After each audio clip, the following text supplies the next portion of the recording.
યાત્રાધામ ડાકોરમાં 252મી રથયાત્રાની તૈયારીઓ થઈ રહી છે। રથયાત્રાને લઈને ડાકોર સર્કિટ હાઉસમાં જિલ્લા કલેક્ટર, પોલીસ વડા તેમજ મંદિર કમિટીના અધિકારીઓની બેઠક યોજાઈ હતી। આવતીકાલે પુષ્ય નક્ષત્રમાં ભગવાન નગરચર્યાએ નીકળશે।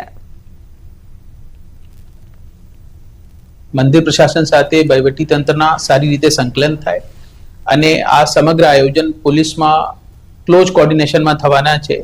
તો બધા પાસાઓની એક સમીક્ષા કરવામાં આવી અને અમુક સૂચન કરવામાં આવ્યા તાકી જે 25,000 જેવા લોકો જે આ રથયાત્રામાં જોડાવનાર છે એને કોઈ પ્રકારની અવગણ નહીં થાય અને કોઈ અવ્યવસ્થા ઊભી નહીં થાય। રૂટ છે, મંદિર પરિસર છે, એ તમામ માટે એક ડીવાયએસપી, પીઆઈ, 5 પીએસઆઈ, 150 જેટલી પોલીસ, મહિલા પોલીસ, હોમગાર્ડ, જીઆરડી તમામનો બંદોબસ્ત સુવ્યવસ્થિત રીતે ગોઠવી દેવામાં આવેલો છે કે જેથી કરીને જે પણ દર્શનાર્થીઓ આવે છે એ સરળતાથી દર્શન કરી શકે અને રથયાત્રામાં સારી રીતે ભાગ લઈ અને આનંદ લઈ શકે। ડાંગ જિલ્લામાં ધુમ્મસ અને વરસાદી માહોલ। આહવા, વઘઈ અને સાપુતારામાં મેઘમહેર। વરસાદથી સામાન્ય જનજીવન પ્રભાવિત થયું। વરસાદી માહોલમાં સાપુતારામાં બોટિંગ સહિતની એક્ટિવિટી બંધ કરાઈ। યાત્રાધામ પાવાગઢમાં સર્જાયું આહલાદક વાતાવરણ। ગાઢ ધુમ્મસ અને ખુશનુમા વાતાવરણ વચ્ચે ભક્તોએ કર્યા મહાકાળી માતાના દર્શન। વાદળો જાણે પર્વત સાથે ગોષ્ઠી કરી રહ્યા હોય તેવા દ્રશ્યો સામે આવ્યા। વલસાડમાં મેઘરાજાએ કરી સવારી। જિલ્લામાં સાર્વત્રિક વરસાદ વરસતા ખેડૂતો ખુશખુશાલ। 24 કલાકમાં કપરાડાના જંગલ વિસ્તારમાં 4 ઇંચથી વધુ વરસાદ વરસ્યો।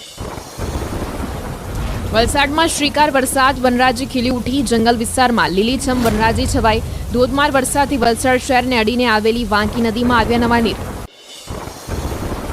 ભરૂચના નેત્રંગમાં મેઘસવારી। કવચિયા ગામ જળબંબાકાર જેવી સ્થિતિ સર્જાઈ। ઘરના લેવલથી ઊંચા સીસી રોડ બનાવાતા લોકોના ઘરોમાં ભરાયા પાણી। ઘરમાં પાણી ભરાતા સ્થાનિકો પરેશાન।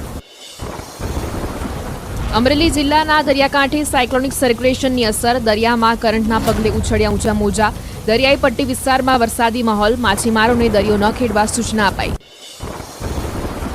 વલસાડમાં ધોધમાર વરસાદથી નદી નાળા 2 કાંઠે થયા। જિલ્લાની મુખ્ય નદી ઔરંગા, કોલક અને દમણમાં આવ્યા નવા નીર। સતત વરસાદી માહોલને પગલે ઝરણા અને ધોધ વહેતા થતા આહલાદક દ્રશ્યો સર્જાયા। વલસાડમાં ધરમપુર અને કપરાડાના જંગલોમાં ભારે વરસાદ। તમામ નદી નાળાઓમાં પાણીના વહેણ શરૂ થયા। વરસાદી માહોલ વચ્ચે શંકર ધોધ સક્રિય। વિલ્સન હિલ જંગલ વિસ્તારમાં પર્યટકોનો ધસારો વધ્યો। નાના ઝરણા અને ધોધ સક્રિય થતા પર્યટકોમાં આનંદ છવાયો। સુરત જિલ્લામાં ઉમરપાડામાં પ્રકૃતિ સોળે કળાએ ખીલી ઉઠી। ઉમરપાડાના જંગલોએ જાણે લીલી ચાદર ઓઢી હોય તેવા દ્રશ્યો જોવા મળ્યા। ગાઢ જંગલ વચ્ચે આવેલું દેવઘાટ સોળે કળાએ ખીલી ઉઠ્યું। જંગલમાં નાના મોટા ઝરણાઓ સક્રિય થયા। ઉમરપાડાના જંગલોનું આહલાદક વાતાવરણ પર્યટકોમાં આકર્ષણનું કેન્દ્ર બન્યું। સરકારે કરોડોના ખર્ચે અહીં ઇકો ટુરિઝમ કેમ્પસાઇટ અને વન કેન્ટીન શરૂ કરી। જંગલમાં દુર્લભ વૃક્ષોની જાતો જોવા મળે છે। ભાવનગરના ભાલ પંથકમાં ભારે વરસાદથી પાણીની આવક થતા રસ્તો થયો બંધ। ભાલના દેવળિયા ગામે કોઝવે પર કાળુભાર નદીના પાણી ફરી વળ્યા। ઉપરવાસમાં વરસાદના કારણે કોઝવે પર પાણી ફરી વળતા દેવળિયા, પાળિયાદ, દેવળિયાદ સહિતના ગામોનો સંપર્ક કપાતા લોકોને હાલાકી। નવસારીમાં ધોધમાર વરસાદને પગલે રસ્તા પર ખાડારાજ। નેશનલ હાઈવે 48 પર મસ્ત મોટા ખાડા પડતા ટ્રાફિકની સમસ્યા। વાહન ચાલકોને ભોગવવી પડે છે હાલાકી। હાઈવે ઓથોરિટીની કામગીરી વરસાદમાં ધોવાઈ જતા વાહન ચાલકોમાં રોષ। ઉત્તરાખંડમાં ચમોલીમાં અવિરત વરસાદ। મેઘરાજાએ રૌદ્ર સવારી કરતા વિશ્વપ્રયાગમાં અલકનંદા અને ધૌલી નદીમાં ઘોડાપુર। નદીઓમાં પાણીનો ધસમસતો પ્રવાહ વહેતો થયો। ભારે વરસાદના કારણે નદીઓએ રૌદ્ર સ્વરૂપ ધારણ કર્યું। રાજસ્થાનના શાહબાદના રસ્તાઓ થયા જળમગ્ન। ભારે વરસાદથી નદીઓનું જળસ્તર વધ્યું। જમધારા નદીમાં પાણીની આવક થતાં કોઝવે જળમગ્ન થયો। રસ્તા પરથી પાણીનો ધસમસતો પ્રવાહ વહેતો થતાં વાહન વ્યવહાર અસરગ્રસ્ત। ઉત્તરાખંડના ચમોલીમાં વરસાદી માહોલ વચ્ચે ભૂસ્ખલન। બદ્રીનાથ નેશનલ હાઈવે પર 6 થી 7 જગ્યાએ ભૂસ્ખલન થયું। કાટમાળ રસ્તા પર આવતા વાહન વ્યવહાર ઠપ થયો। સ્થાનિક નદીઓના જળસ્તરમાં વધારો। ઉત્તરાખંડના પૌડી જિલ્લામાં મેઘરાજાની તોફાની બેટિંગ। ઉપરવાસમાં ભારે વરસાદના કારણે અનેક ગામમાં સર્જાઈ તારાજી। પર્વતો ઉપર વરસાદ બાદ પાણીનો ધસમસતો પ્રવાહ અને કાદવ ગામમાંથી વહેતો થયો। રાજસ્થાનના બારા જિલ્લામાં મેઘો અનરાધાર। ભારે વરસાદના કારણે ગ્રામીણ વિસ્તારો જળબંબાકાર થયા। શાહબાદના રહેણાંક વિસ્તારોમાં ભરાયા પાણી। ગામમાં પાણી ભરાતા વધી સ્થાનિકોની સમસ્યા। બિહારના દુહરામાં ભારે વરસાદથી જનજીવન પ્રભાવિત. ધોધમાર વરસાદથી શાળાનું મેદાન સ્વિમિંગ પુલ બન્યું હોય તેવા દ્રશ્યો સર્જાયા. શાળાના મેદાનમાં 3 ફૂટ જેટલું પાણી ભરાતા બાળકોને શિક્ષકોને થઈ હાલાકી. રાજસ્થાનના રણથંભોરમાં નદી નાળાઓ છલકાયા. નદીમાં પાણીનો ધસમસતો પ્રવાહ વહેતો થયો. ભારે વરસાદના કારણે પર્વતો પર વનરાજી ખીલી ઉઠી. ઉત્તરાખંડમાં મેઘરાજાએ કરી રૌદ્ર સવારી. બીન નદીએ રૌદ્ર સ્વરૂપ ધારણ કરતા ચીલા થઈને જતા ઋષિકેશ હરિદ્વાર માર્ગ પર વાહન વ્યવહાર બંધ કરાયો. નદીના ધસમસતા પ્રવાહના કારણે રસ્તાઓ જળમગ્ન થતા અનેક ગામો સંપર્ક વિહોણા થયા. રાજસ્થાનના ચિત્તોડગઢમાં મેઘરાજાએ કરી સવારી. વરસાદ બાદ જિલ્લાની સીમાએ આવેલ મેનાલ ધોધ સક્રિય થયો. મેનાલ ધોધમાં પાણીનો પ્રવાહ વહેતો થતા પ્રવાસીઓ મોટી સંખ્યામાં ઉમટ્યા. મનમોહક મેનાલ ધોધના આકાશી દ્રશ્યો સામે આવ્યા. મધ્યપ્રદેશમાં મેઘરાજાએ કરી તોફાની બેટિંગ. શિવપુરી શહેરના પર્યટન સ્થળો પર પ્રવાસીઓ ઉમટ્યા. ધોધમાર વરસાદના કારણે ભદૈયા કુંડમાં પાણીનો પ્રવાહ વહેતો થયો. પાણીનો તીવ્ર પ્રવાહ વહેતો થતા નયનરમ્ય દ્રશ્યો સર્જાયા. મધ્યપ્રદેશના દમોહમાં મેઘો અનરાધાર. ભારે વરસાદના કારણે નદીઓના જળસ્તર વધ્યા. નદીના પાણીમાં એક ટ્રેક્ટર ડૂબ્યો. સ્થાનિક તરવૈયાઓની મદદે આવતા ખેડૂતનું રેસ્ક્યુ કરાયું. જેસીબીની મદદથી ટ્રેક્ટરને બહાર કઢાયું. ઉત્તરાખંડના કોટદ્વાર ભાભરમાં મેઘો મુશળધાર. ભારે વરસાદના કારણે માલન નદીના જળસ્તરમાં થયો વધારો. ભારે વરસાદના કારણે નદી પરનો રસ્તો ધોવાયો. પાણીના પ્રવાહમાં રસ્તાએ જળસમાધિ લેતા અનેક ગામ સંપર્ક વિહોણા થયા. મધ્યપ્રદેશમાં મેઘરાજાએ કરી તોફાની બેટિંગ. ભારે વરસાદના કારણે દમોહના નિમુરમુંડા ગામમાં જળબંબાકાર. ભારે વરસાદના કારણે શાળામાં પાણીનો ધસમસતો પ્રવાહ વહેતો થયો. પાણીના પ્રવાહ વચ્ચે શાળાના 2 શિક્ષક અટવાયા હતા. સમગ્ર ઘટનાનો વિડીયો વાયરલ થયો. ચોમાસાની શરૂઆતમાં જ રાજકોટ જિલ્લામાં મેઘમહેર. ધોરાજીમાં ધોધમાર વરસાદથી સ્થાનિક નદીઓમાં પાણીની પુષ્કળ આવક નોંધાઈ. ઉપરવાસમાં સારા વરસાદ બાદ ચેકડેમો છલકાતા ખેડૂતો ખુશખુશાલ. રાહુલ ગાંધીની ગુજરાત મુલાકાત પર અર્જુન મોઢવાડિયાએ નિવેદન આપ્યું. અગાઉ મુશ્કેલીમાં રાહુલ ગાંધી ગુજરાતમાં આવ્યા. મોરબી દુર્ઘટનામાં પીએમ આવ્યા. રાહુલ ગાંધીને સમય ન મળ્યો. અત્યારે ગુજરાતને બદનામ કરવા રાહુલ ગાંધી આવ્યા છે. અર્જુન મોઢવાડિયાએ આ નિવેદન આપ્યું.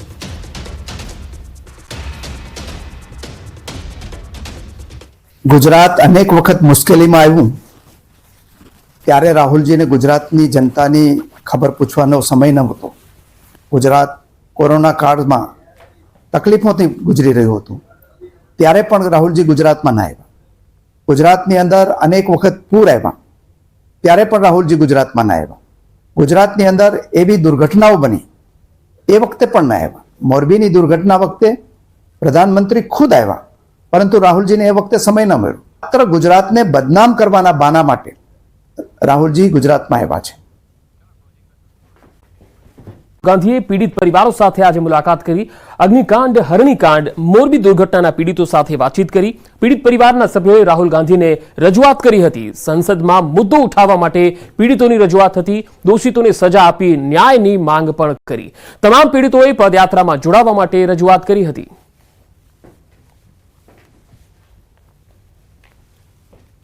હું આશાબેન કાથરનો ભાઈ છે. ટીઆરપી ગેમ ઝોનની અંદર મારી બેન એક્સપાયર થઈ ગઈ એનો ભાઈ છું.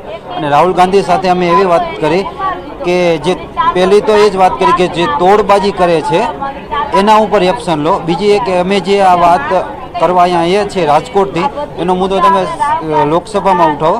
એ રાહુલ ગાંધીને અમે એમ કીધું કે અમે બધા પીડિત પરિવારો મોરબી હરણીકાંડ, સુરત તક્ષશિલા કાંડ, રાજકોટ અગ્નિકાંડ આ બધા પરિવારો પગપાળા યાત્રા કરી અને છેલ્લે સુરત ગૃહમંત્રી હર્ષ સંઘવીના ઘેરે જઈશું. કે અમારી રજૂઆત એ જ હતી કે જે કરપ્શન વડોદરામાં થઈ રહ્યું છે એનો મુદ્દો ઉઠાવે સંસદમાં કે આ કરપ્શનના ભોગે અમારા 12 છોકરાઓ અને 2 શિક્ષિકાઓ ગઈ છે. અહીં તો આ વસ્તુ કોઈ સાંભળવા તૈયાર નહીં. અમને એવું લાગી રહ્યું છે કે પ્રશાસન બચાવવા માંગે છે આરોપીઓને. તો અમે એટલે રાહુલજી પાસે આવ્યા કે એ સંસદમાં મુદ્દો ઉઠાવે અને આના ઉપર થોડુંક ધ્યાન આપે ગવર્મેન્ટ.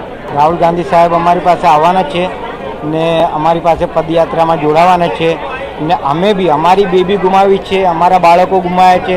તો રાહુલ ગાંધી સાહેબ અમારા લીધે જ્યારે આટલું કરી શકીએ તો અમે બી એમની જોડે લડાઈમાં સ્પષ્ટ જ્યાં સુધી લડવું હશે ત્યાં સુધી અમારું જીવ હાજર છે. છોકરી ઓફ થઈ ગઈ છે ઘરની બોર્ડમાં. 12 વર્ષની છોકરી છે અને સૌથી પહેલાં એને કાઢીને બચાવ બી નહીં થયું ને એના ઘરમાં 5 વાર થઈ ગયા. ચૂંટણી પછી આ બધા આરોપી છૂટી ગયા. તમને શું ન્યાય મળ્યો વડોદરામાં? આરોપીઓ કોઈ પકડાયા નથી. પકડાયા બધા છોડી દીધા ચૂંટણી પછી. આ કોઈ ન્યાય છે? રાહુલ ગાંધીએ શું કીધું? રાહુલ ગાંધી તમે કીધું અમને વિશ્વાસ હતો કે અમને ન્યાય મળશે જોડે. કેન્દ્રીય ગૃહમંત્રી અને સહકારિતા મંત્રી આજે બનાસકાંઠાના થરાદ તાલુકાના ચાંગડા ગામે પહોંચ્યા, જ્યાં તેમણે પશુપાલક મહિલાઓને 0% વ્યાજવાળું ક્રેડિટ કાર્ડ આપી મહિલા પશુપાલકો સાથે સંવાદ કર્યો હતો. આ ક્રેડિટ કાર્ડમાંથી મહિલાઓ 50,000 રૂપિયા સુધીનો વ્યવહાર કરી શકશે. આ ક્રેડિટ કાર્ડ મળવાથી મહિલા પશુપાલકોમાં ભારે ખુશીની લાગણી છે. ત્યારબાદ ગૃહમંત્રીએ ગામની સહકાર મંડળીની અને ડેરી પ્રોડક્ટની મુલાકાત લઈને સહકારી આગેવાનો સાથે સંવાદ કર્યો. ગૃહમંત્રી ગામમાં આવવાથી લોકોમાં ભારે ખુશીનો માહોલ હતો. તો અમિત શાહ બનાસકાંઠાનો આ કાર્યક્રમ, જ્યાં તેઓ થરાદમાં પહોંચ્યા હતા. અહીંયા સહકારિતા સંમેલનમાં તેમણે હાજરી આપી હતી. સાથે સાથે પશુપાલકો અને મહિલા પશુપાલકો સાથે સંવાદ કર્યો હતો. જે 3 અલગ અલગ તસવીરો છે તે આપણે બતાવી રહ્યા છે. આજે બનાસકાંઠામાં કેન્દ્રીય ગૃહ અને સહકારિતા મંત્રી અમિત શાહનો કાર્યક્રમ, અને કાર્યક્રમની અલગ અલગ 3 તસવીરો જોઈ શકાય છે. તેમણે સહકારી આગેવાનો સાથે પણ મુલાકાત કરી હતી અને ટૂંકો સંવાદ પણ કર્યો હતો. તો જે મહિલા પશુપાલકો છે તેમની સાથે પણ રૂબરૂ વાતચીત કરી હતી અને સંવાદ કર્યો હતો. સાથે સાથે જે ક્રેડિટ કાર્ડ છે, જેમાં 50,000 રૂપિયા સુધીનો વ્યવહાર મહિલા કરી શકે એ પ્રકારનું ક્રેડિટ કાર્ડ પણ મહિલાઓને આપવામાં આવ્યું. સહકારિતા દિન નિમિત્તે આજે અમિત શાહ જે છે તે બનાસકાંઠાના ચાગડા ગામે આવ્યા હતા અને ચાગડા ગામની જે દૂધ ઉત્પાદક મહિલાઓ છે આ મહિલાઓ સાથે વાતચીત કરી હતી અને ખાસ કરીને જે આ મહિલાઓના હાથમાં જે કાર્ડ છે, આ ક્રેડિટ કાર્ડ અમિત શાહના હસ્તે તેમને આપવામાં આવ્યું હતું અને આ ક્રેડિટ કાર્ડમાંથી 50,000 રૂપિયાની ક્રેડિટ આપવામાં આવી છે. ખાસ કરીને જે અમિત શાહ દ્વારા જે આ બહેનોને ક્રેડિટ કાર્ડ આપવામાં આવ્યું છે તેમાં કેટલા ક્રેડિટ કેટલી છે અને કઈ રીતે આને યુઝ કરવામાં આવશે? સહકાર પ્રોજેક્ટ દ્વારા બેંક અને ડેરી સંકલન થઈ અમારા ચેરમેનશ્રીનો ખૂબ ખૂબ આભાર, સવસીભાઈ અને શંકરભાઈ સાહેબનો પણ ખૂબ ખૂબ આભાર. આજે અમે ક્રેડિટ કાર્ડ 50,000નું બનાસ બેંક દ્વારા અમે આપીએ છીએ અને એમને જે બી ખરીદી કરી હોય 0%ના વ્યાજ સાથે અને રિન્યૂ 1 વર્ષે રિન્યૂ કરવાના થાય. રિન્યૂ કરીને ફરી પણ બીજી વખત એ ફરીને બીજા દિવસે ઉપાડી શકે. ગમે ત્યારે એમને જે ખરીદી કરી હોય 0%ના વ્યાજ સાથે અમે એમને ખરીદી કરવા માટે આપીએ છીએ.